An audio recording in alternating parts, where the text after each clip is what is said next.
Hello viewers, সবাইকে আমাদের চ্যানেলে স্বাগতম। আশা করি সবাই ভালো আছেন। তো আজকের ভিডিও টপিকটা হচ্ছে কিভাবে অবাধ্য সন্তানকে বাধ্য করার একটা আমল। এটা একটা ইসলামী তদবির বলতে পারেন বা আমল বলতে পারেন, যে কেউ করতে পারবেন, তবে শুদ্ধ মনে শুদ্ধ চিত্তে। তো অনেকের আসলে সন্তান হয়ে থাকে অবাধ্য, বাবা মার কথা শুনে না।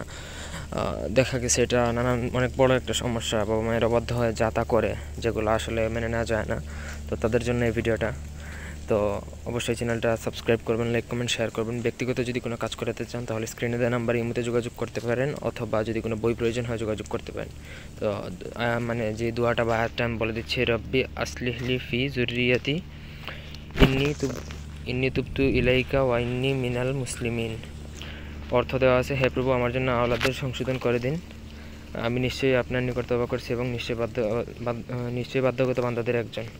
তো এটা প্রত্যেক নামাজের পর উক্ত আয়াতটি যদি কয়েকবার যদি আপনি পাঠ করেন, কয়েকবার, কোনো নির্দিষ্ট করে বলা হয়নি, কয়েকবার যদি পাঠ করেন তাহলে মানে যে পাঠ করবে তার যদি সন্তানাদি থাকে তাহলে তার বাধ্য হয়ে যাবে এবং তারা কোনো খারাপ কাজ বা অবাধ্য থাকবে না।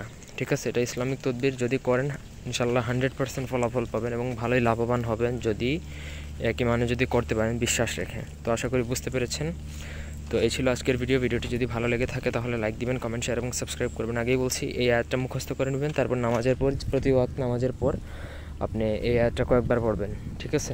তো সবাই ভালো থাকুন, সুস্থ থাকুন, আমাদের চ্যানেলটির সাথে থাকবেন এবং সাবস্ক্রাইব করে পাশে থাকবেন।